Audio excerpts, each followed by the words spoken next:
Look how loose that is. I could probably pull that off with my fingers.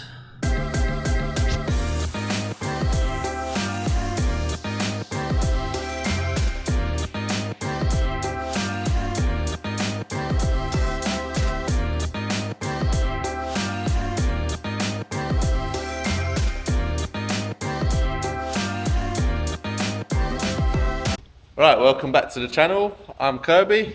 This is JP. Hi. As you'll see from one of my previous videos, JP's on work experience. He's with me every Monday. And then today, we're starting the day off with this lovely Mark 7 Golf GTD. Nice high spec, levers, DSG. We've just had it on the ramp. He's only just bought it and it's in really good condition. It's just got one leak in shock, a bit of play in some rear bushes. But other than that, today we're just going to be carrying out a DSG service. So we've got a filter just down here. And then we'll raise it up, drain the oil out and show you the procedure for refilling it. So first things first, JP's just taking the underspray off. Right, remember what I said about pushing it in, so it sort of it grabs. That's it. Right, we've loosened the bolt for the gearbox. Right, be careful because it's going to be hot. Is it hot? Yeah. Yeah. You've got to move your fingers quickly. So they're like dropping. Yeah, it can drop it in there. That's it. So yeah, we just let that drain out. And then there's also a level bung in there, which I'll show you. Once that main bung is out, there's another Allen key level bung that I'll show you now once this comes out. Hopefully don't get splattered in the face. But there's going to be a lot more oil coming out now.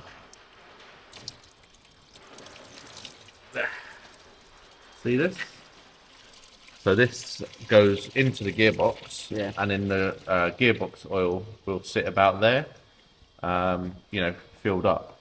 Because if this wasn't there, you wouldn't know what level it was.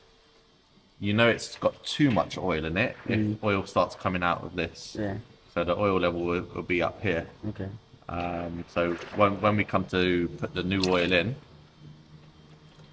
it'll still drain out whilst we're doing it, and then it'll start trickling, and that means the level has just gone below this surface. So yeah, that's how you. Stinks, doesn't it? Yeah. Right, so we're just up top. We're getting the filter changed. For ease of access, we've taken out the battery tray, and the air box. Is that loose? Yeah. Right, just be careful when you bring it up because some oil will be in there. So don't bring it up just yet. Get some tissue. And then we just want to put some tissue on the back side to stop it all draining down the gearbox. And then as you take the filter out. Right. No. That's it, lefty loosey. Is that loose? Yeah, that's coming off. Is there oil coming out? Right. There we go, yep, lift that up, turn it upside down, that's it. So the cap's come out, but the filter's stayed in there, so we're just going to have to pull that out separately. So the reason we've left the drain plug undone is because there will be oil from here that will then go down to the bottom of the gearbox. So if we put that bung back on, all the old oil is still staying at the bottom of the gearbox. So yeah, I just got to take that off now. You want to pull that out? Might be a bit stiff. It should just pull up. That's it. Let that drain off a little bit. See all the oil going down the hole? Yeah. Right, JP's just putting a new filter back in, so it should just press down. Oh yeah. Yeah, as it pop into place, you can feel it sort of pop into place. Yeah. I'll check it afterwards, but that should be okay. Right, that's the airbox, battery, all back in. So we're just going to raise the car back up now. Right, so we're just going to put this drain plug back in. Just pops up there, screws in, and only needs to be hand tight really. So yeah, now we've just got to fill that gearbox back up. So again, we've got genuine fluid, and we've got our gearbox pump here. So we've got the gearbox pump on there now, got the adaptation, got a bit of a leaky seal on my tool, but that shouldn't affect it. Don't you know, pump it up, you got to pump it up. So we're nearly putting 6 litres of oil in there.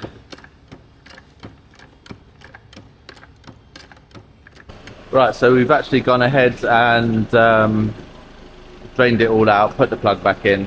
I didn't film it just because I wanted to make sure it was done properly and no distractions. So yeah, that's it, all done. That's all back together. Right, so next job, we're out on this VW Polo and we've got a bit of a rattling noise from the engine area, so I'm just going to switch it on just so you guys can have a listen.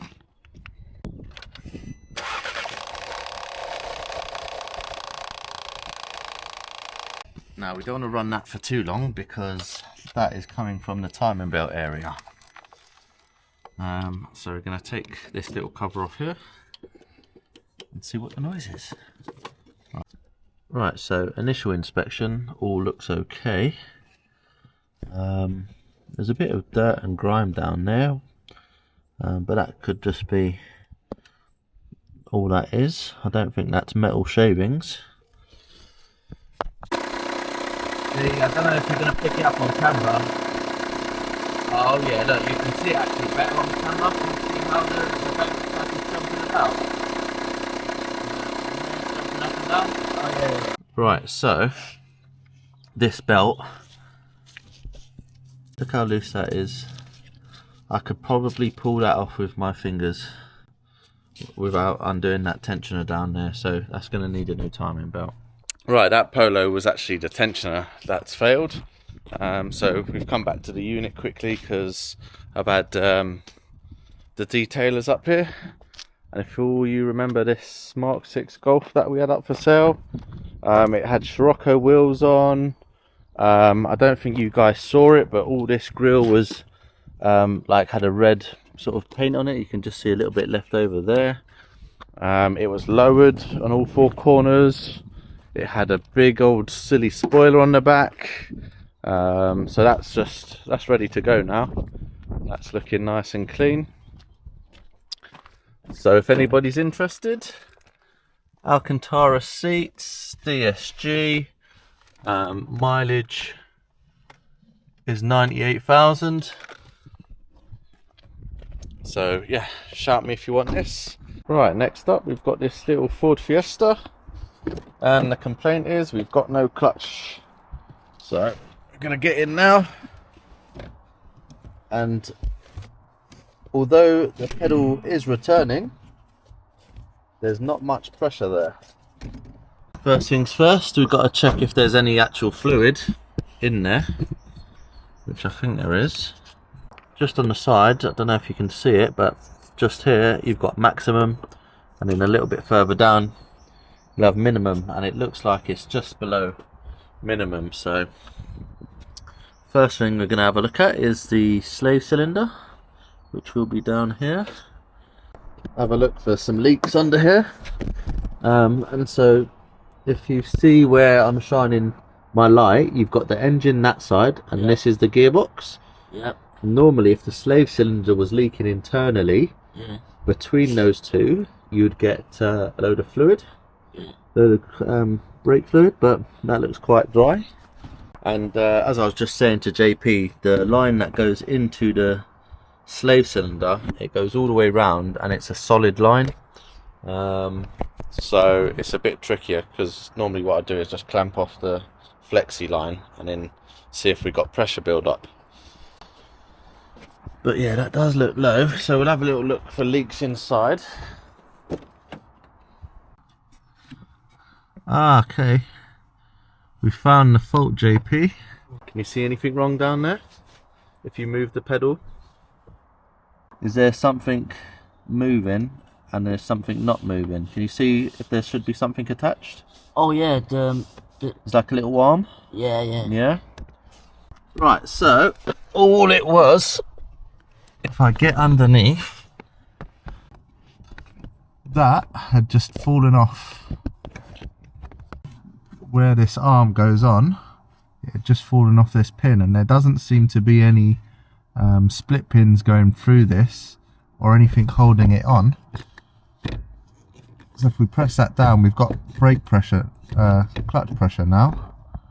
Oh, but you can actually see that is leaking. I've just pressed that in and you can see fluid dripping out of that master cylinder. See that? So if you press that clutch pedal down with your hand whilst looking at the rod that goes in and out, you'll see the fluid leak out. Oh, I see it. Yeah. So that arm has basically failed, and that's why it's loose and it's able to come off that arm. Right, that's me and JP done for the day. Yeah. Another good day. Yeah, it's a good day for me. We stayed dry. I did tell him to bring a raincoat, but it stayed quite nice today. So JP, I'll put you on the spot. What you learned, mate? I learned how to put oil in the gearbox. Yeah. And Do you reckon you could do another one of those if I just gave you the same car? yeah, I say do that. Do you reckon you'd be able to do it? yeah, Yeah. yeah. Okay. And then what else have we done today? What was the second job? The Timing timing belt. belt. Yeah. So that's like I said, just basic diagnosis, and then the last one, the clutch Yep. system. Still learning the clutch systems, isn't it? Yeah. Because level 1 at college, I think it's all health and safety, isn't it? Yeah. Health and safety and like your basics, but you know, you don't start learning until you're out in the real world, really. You know. Yeah. And then I'll see you the week after next. Yep. Yeah. Yeah. All right. See you Last then, one. mate. Good. Comment, like, and subscribe. That's it. You heard the man. Yeah. Hello everyone, welcome back to the channel. My name's Kirby. We've got the main man JP back in today, and we're showing him how to do brakes today. So obviously we've got Padgett. Just see these discs are just rusted on the outside and inside sort of lip, and the pads are getting quite low. And then if you can see the inner pad there as well. So yeah. So first things first, what we got to do, because these have got an electronic handbrake, so you know it's got like an electronic switch inside. They've got these. Can you see? Yeah. They're like electric motors that will put the handbrake on. So what we need to do is grab the computer. But if you just want to do things like reset the service light, reset the any sort of lights like that, or wind back the pistons, you've got this option on here that says service. So we go into there, and then you see how it says brake reset. Yeah. It should be in there, but I'll just check there's no other options for handbrake. So we go into brake reset. Right, so on these we've got to take, obviously like doing any brakes, got to take the caliper off first, and then on some cars you'll get the disc off without taking the carrier off, but I think on these we're going to have to take the carrier off. Okay. So at the back we've got two 13mm nuts. Yeah. Well, they should be 13s if they've not been replaced before, or they're a bit rusty. Just loosen them up.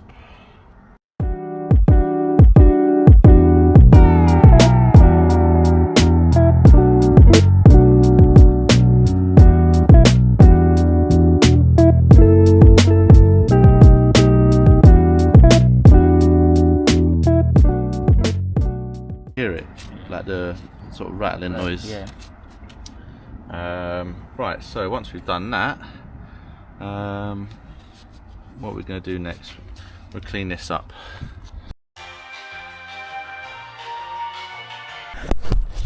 Right, let's have a look. See this pad? It overlaps the disc, and they've obviously given me the smaller ones, but like I said, the box was open. So see the measurement on here? Yeah. 282. Let's get a measuring. Right, so we've got the right box. If you see this one, you probably won't pick up the numbers very well, but that's 282 across there, and this is 272. So someone has picked up some discs, for whatever reason, changed the size in them, and nobody's bothered to check.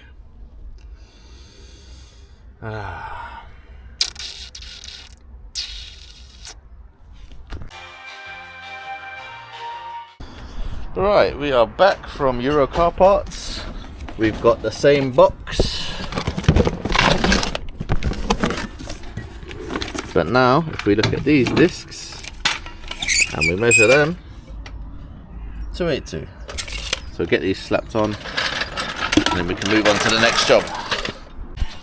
Right, so this side's done. I've done this side now, but I was just showing JP as well that bearing was quite noisy. So when you spin the wheel, that'll just keep on spinning.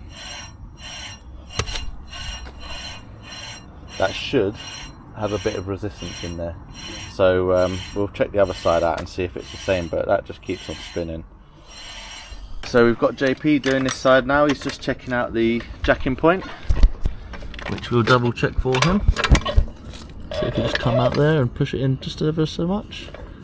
That's it, now jack up there. Don't you know, pump it up.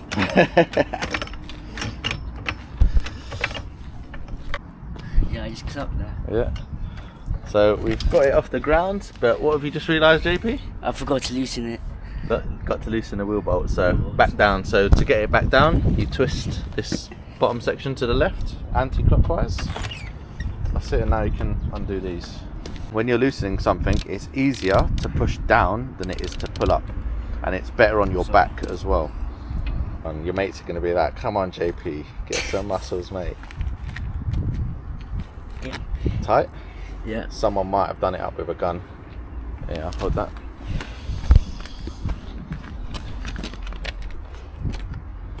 Oh no, you just need bigger muscles, mate. Don't worry, I'll crack them off for you. Yeah. And to be fair, you'd normally use a bigger breaker bar than this. This is a bit small.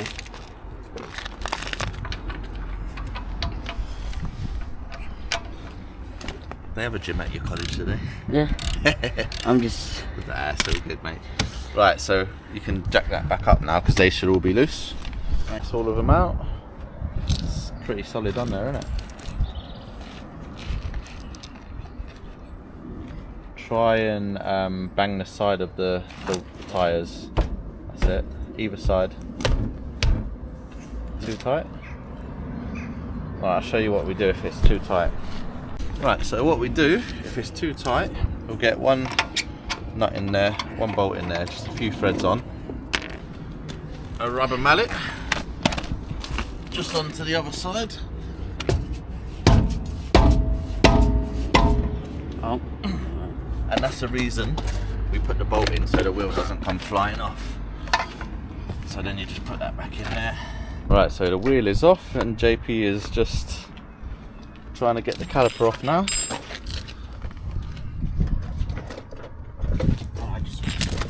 That's it. So make sure it's securely on the back there. Lefty loosey, righty tighty. Think which way that nut is coming out. That way. No. Yeah. So Clockwise, just push. so obviously if the bolt was facing that way, lefty loosey is going to be that way, but the bolt is facing this way towards you, so lefty loosey is going to be this way. So make sure that's on there nice and secure, yeah? God, this one's tight. Ah, there we go. So you've loosened that off. I'd leave that one now and do the bottom one. Yeah? I think that loosened up. Yeah. Right, so you want to get the ratchet spanner and the mole grips on there. There we go. So do that until it becomes loose, and then you might be able to do it with your hand. Same for the bottom one. So both bolts are out. What's next, JP? You remove it. Yeah, you got to remove the caliper. Remember what I used to try and get that off? Everything could be in that box that we've got over there. Still a bit stiff? Yes, still. So you want a bit of leverage. So like you can come up here and just lever against another solid part. Just makes your life a little bit easier. You might be able to get that off by hand now. Give it a wiggle, that's it. And so caliper carrier's off. We just got to get that disc off now. Grab the gun. Put it in reverse. That's it. And make sure the socket is very firmly in there. And push against the back of the gun. Push in and then press the trigger. That's it. Because you don't want to round these off. These are a pain if you round off. Yeah. Now you can hit it, yeah.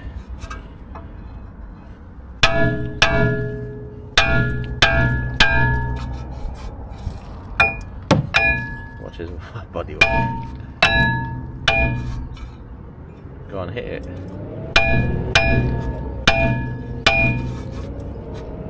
Hit it!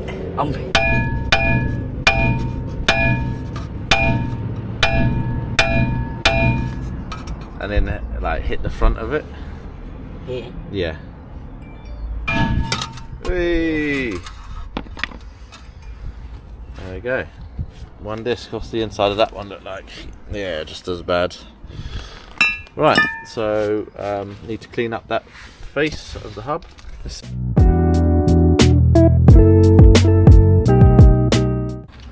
Right, that's it all wound back. So we're gonna just push that back up there for now. So it's just out of the way. That's it. And then want to get the disc on, the new one. Yeah.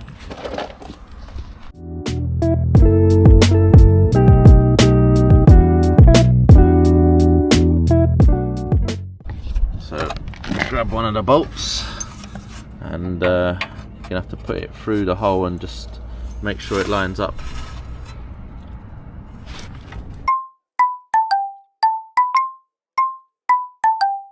Right, so we've got the pads going in. Right, and that's JP's first ever brake and disc pad change. How was it? Yeah. Just need to get used to it. Yeah, you reckon you do another one? Yeah. Yeah? Well, we've got more brakes coming up today, so... Yeah. Right, I don't know if you can hear this because we've got some gardening work going on over there. But we're at our next job. Right, so we've got this 3 series and the customer has already replaced his front discs on this side. But he couldn't get the retaining nut out here and he's just rounded it off, so we're going to have to try and get that out. And I think he's replaced this disc. And I believe this last disc, again, he's had problems trying to get the retaining nut off, so we're going to have to try and get that off. And there's a few lower arms that we've got to replace here. And also take the ECU out because there's another fault apparently. So the pads look like they've been replaced before. They're quite thick, but they're Mintex, and the pads he's got over there are Bosch. He supplied them all, but JP's just had a couple of good questions. So he's asked, what is the minimum thickness for the pads? And I believe that's 1.6 millimeters. Someone correct me if I'm wrong. And the discs have a minimum thickness on there, so we're going to show him.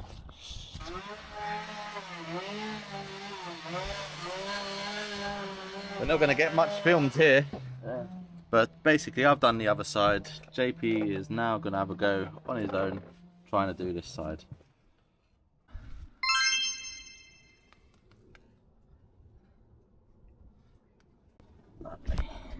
Right, so we're all done, as you could hear in the last clip, there was just so much noise going on with the what were they called, tree surgeons. So yeah, we didn't really film much, but at the end of that I done one of the rear pads and discs just to show JP, and he was going to do the other side, but it turns out the customer he's already got there and done them. So yeah, and then I only had one shock absorber and we needed two, and then I just took the ECU out because he's got to get that sent off. Apparently he's got another issue with a misfire, and he's done some research and it's a ECU problem. So that was it for today. Good job we cut that short as well, because it's 6 o'clock now, so it's getting on a bit. Yeah. And JP's ready for bed.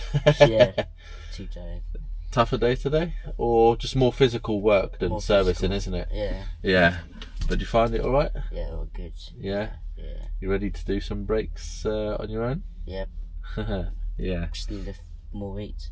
Yeah. Yeah. Yeah, JP's gonna get up the gym more. Yep.